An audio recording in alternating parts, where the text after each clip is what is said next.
Alright everybody, what's going on? This is Jim C here with a music production video. I have not done this before, but as you know, if you watch my channel, I love to make music, so I thought I should make a video about the process that I use. So this is the program I use. It is called Cakewalk. It was developed by the same company that made or really hosts the BandLab website, which is a site where you can post and create music. It's one of the first DAWs, or digital audio workstations or workspaces, that I used. That's what DAW stands for, is digital audio workspace, and this is an empty project that I have opened right here, but I want to show you how I make a basic trap style beat so that you guys can see how I do it. And so yeah, it should be fun. Let's hop into making this song. So the first thing that I do when I'm making a song is obviously get inspired about what kind of song I'm gonna make. And right now I'm feeling inspired to make a guitar type beat. We'll just see what we can do. And the first thing I do is I click make add track. I click on the instrument, and this is going to be a MIDI track. We're going to slide this here so that the workspace is a bit bigger, and I have sounds for production. We'll get to that later, right? This stuff is just my random sound library, but then these folders are more specific sounds that I constantly use. But right now, the first thing that we want to do is go to this synth rack, which is going to give us the instrument type that we're going to be using, and right now it's automatically on piano. If we click this, it'll trigger an example of what the instrument sounds like.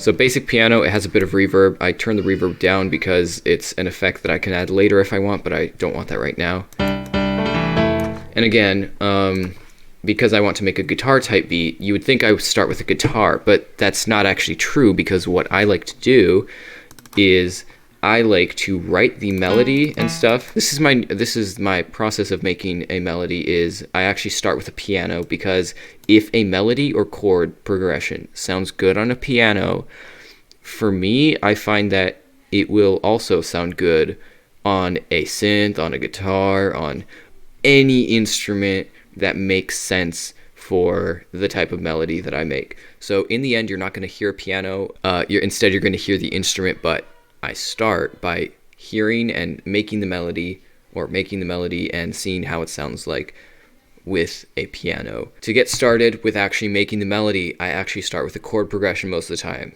Sometimes I jump right into the melody, but normally I start with the chord progression, and to do that, I need to find what key I'm going to produce in. And if you don't know what that means, that's totally fine. And then also I'm going to find the BPM, and for the type of beat I'm making, I'm actually feeling something like 142.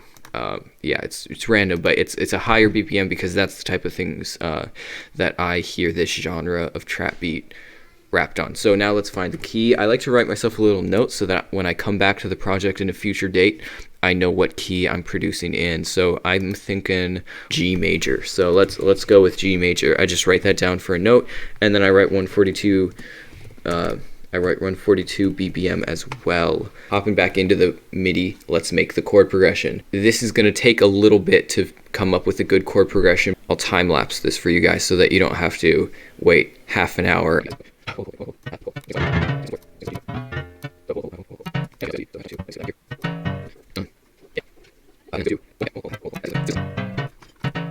Okay, here we are. So I laid down the basic chords. So let's see what this basic triad progression sounds like that I just cooked up.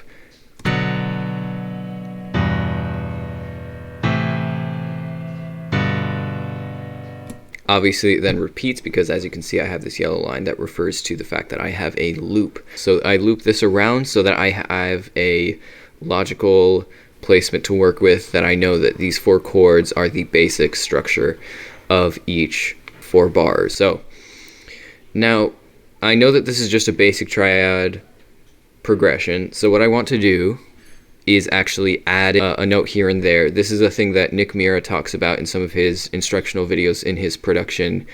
And what he does is he actually layers the chords with the same keys that are used, and I guess sometimes new ones too, but the easiest way to do this is to basically find like, I think I want to add a note that sounds a bit deeper. So let's go to so see this note here is an F sharp. This was an F sharp. We're actually going to take the F sharp right below it. So that would be this one. And now it's 4 notes, not 3, but it still sounds good.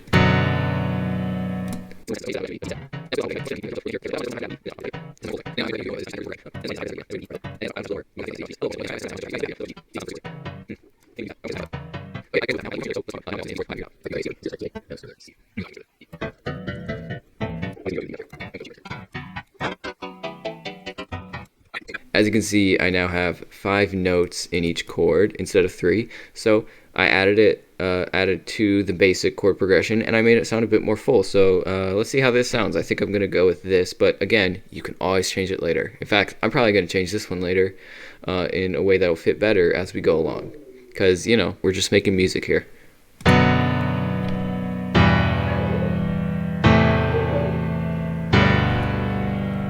So yeah, it sounds good. So we're just going to go with this for now. All right, now to make a melody. All right, so what we're going to do, there's a couple different ways that I make a melody, but my basic starting point is I want to use notes that are within my current chord progression. So it will flow along with the chords. And then we're going to actually add a new track. And it's also a piano because we're just making a melody based on this. But let's stay within the boundaries of the notes that we're using. So yeah, I'm going to write in a melody based on the notes that we use here in the chords. And I will come back when we're done with that. So yeah.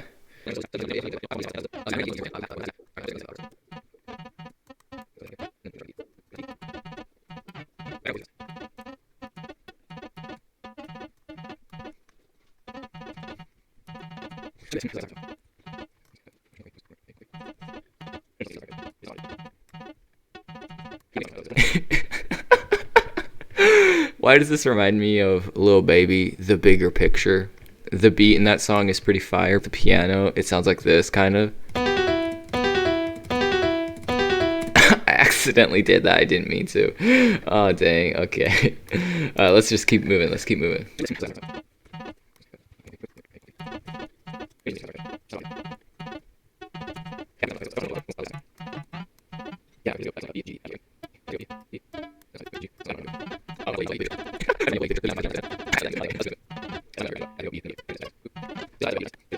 Let's try this. I think I might have it here, but we'll see. We'll see how this sounds like.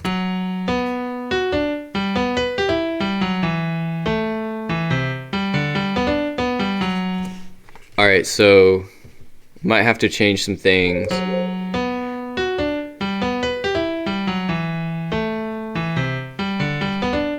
That melody kind of sounds all over the place. But there is a way to change that when you have a melody that doesn't sound super linear and what doesn't sound like super perfect. There's a way to change that, and that is actually a different way of layering. That again, I also learned from Nick Mira. Again, Nick Mira is a legend, and just watching how he makes music is super inspiring. So I think I'm going to use that method. But first, I want you to hear it with the chords because it sounds a bit better with them. So here we go.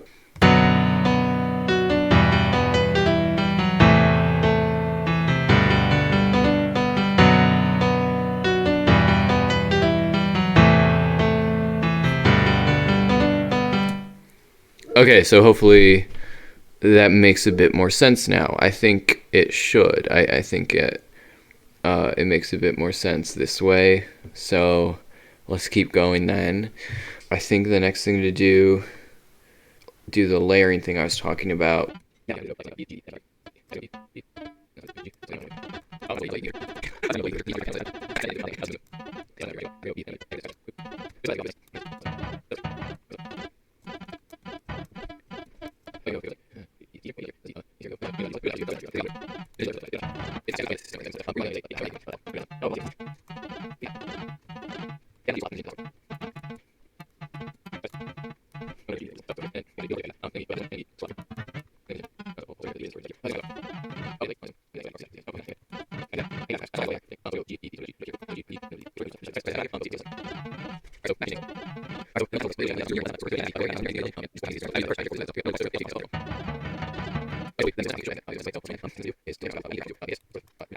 Okay, after all that work of layering melodies on top of each other, uh, oh my goodness, I made something.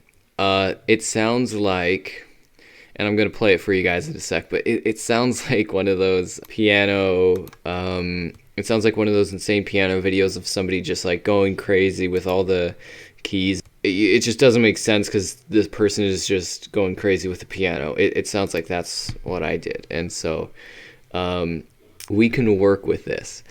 I'll let you guys hear this. Okay, here we go.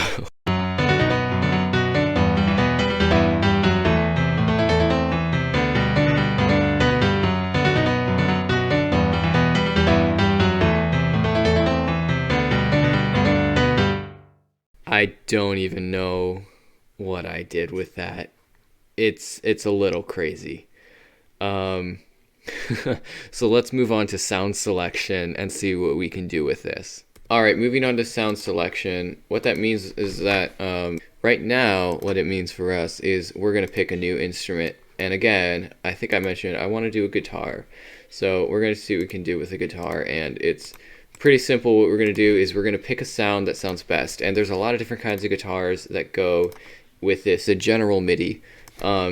There's a couple guitars that it has, and so we're going to see what we can do. This might sound more like a Spanish guitar, so it might make more sense this way, or it'll sound worse, in which case we're going to do something different. So that's what we're doing now.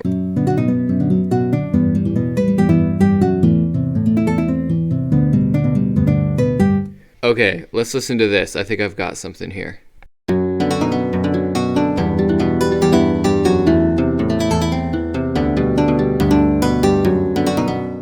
Okay, I think we got something going here. So what I'm going to do is I'm actually going to add some effects because this needs obviously some EQ. And what EQ is, it's this. It's the frequencies that we have here. This is the low end for those of you who don't know, and this is the high end. And in between here, this is the middle. We're going to sort of cut out frequencies and we're going to emphasize some frequencies. Obviously, the first thing that I do with a melody that I don't want low end is I cut out the low end like this.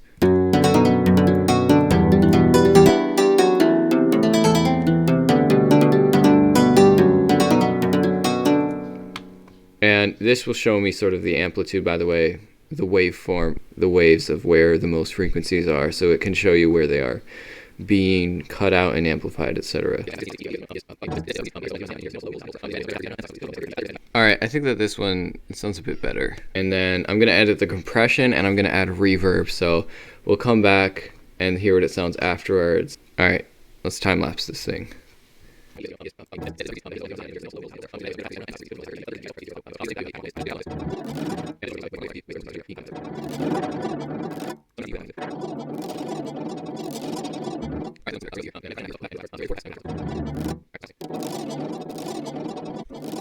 It sounds a bit more, I guess, characteristic, so.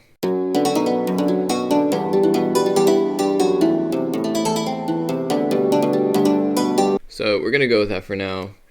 And so that's our sound selection. Okay, so I slowed it down a little bit, down to 136 BPM. So what we're gonna do now, I'm gonna come back when I have another instrument added.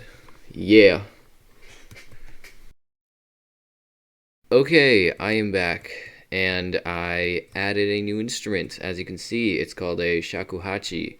I think that's how you say it. I might have totally misspelled that as well, but that's what the instrument said. But anyway, so I added this counter melody, and a counter melody, it's just to basically aid the normal melody and also give a bit of variety and character to the overall track. What I have so far is sort of, I put a delay on it. It's sort of an alternating puff every once in a while. I put a nice delay on it, so I'll let you guys hear it. This is it by itself, and then I'll show you with the rest of the track.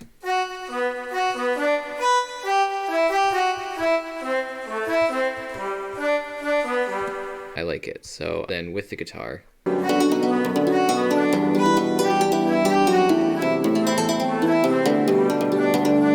So as you can see, it adds a bit of rhythm to it. So what I'm going to do here, I'm going to find a clap that I want to use. And a clap sounds like this.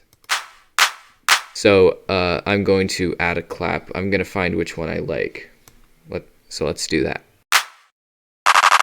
Okay, I think I'm going to use this one. You'll see what it sounds like in the track. Okay, so I added a couple effects and I like how it sounds. So I'm going to copy it. Just for context, this is how it sounds now.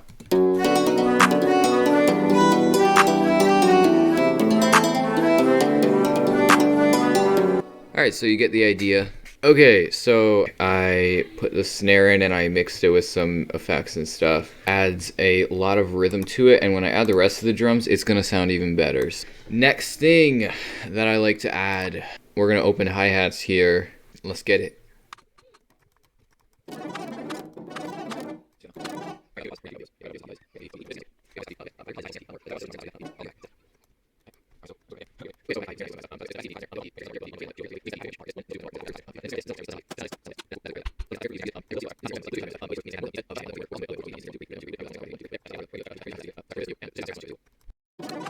So yeah, let's check out the hi-hat. It sounds pretty good. So that's what that sounds like. And then with the other drums, this is what it sounds like.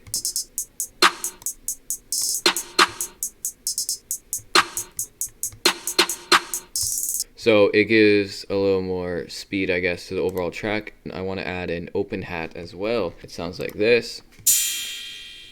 Yeah, this is what we got so far.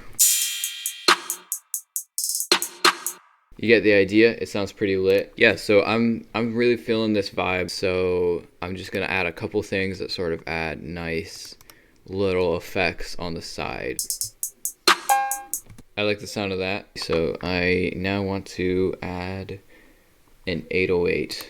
Let's get this going. Okay, it's very important for your 808 to be in tune, which is something Nick Muir talks about a lot. And another thing important for your 808 is to know what sound you really want to go for.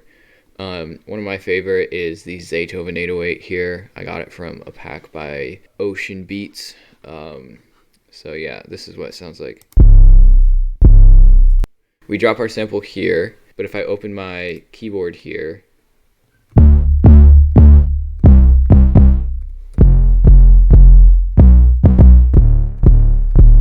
that's what it sounds like. You gotta follow the root notes here. So I'll come back when I have a nice 808 pattern.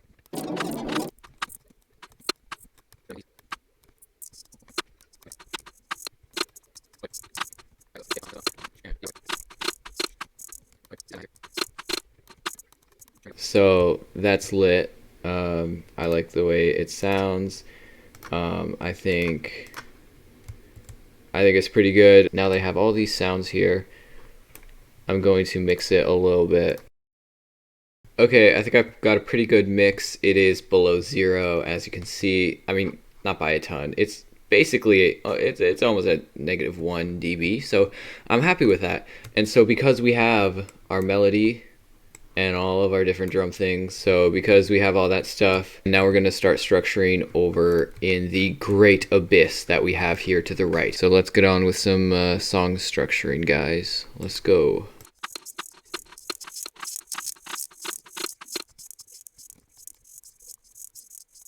Okay, still structuring here.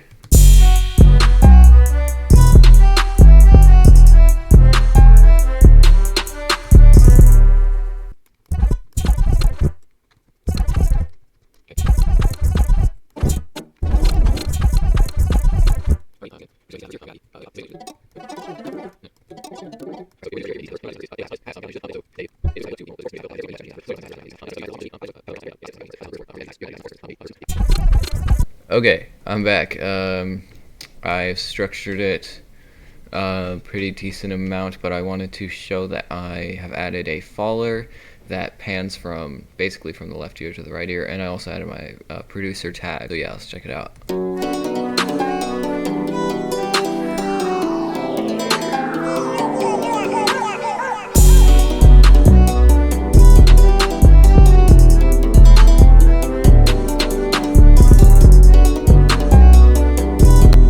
Now that we have this song structured, what I like to do, it's time to put a quick master on this. I'm not super picky, so I just use my Ozone Elements. What this does, by the way, it's pretty complicated. I was just trying to keep it simple. Basically, it makes it louder. It makes it makes it sound more full and complete track, and I'm really happy with how the whole thing went, and I hope you guys enjoyed this. If you want to see me produce more and record how I make songs, I would be very happy to do that. This was really fun, and I would be glad to make more in the future, so just let me know in the comments if you want to see more videos like this. And I hope you guys enjoyed this. Catch you next time.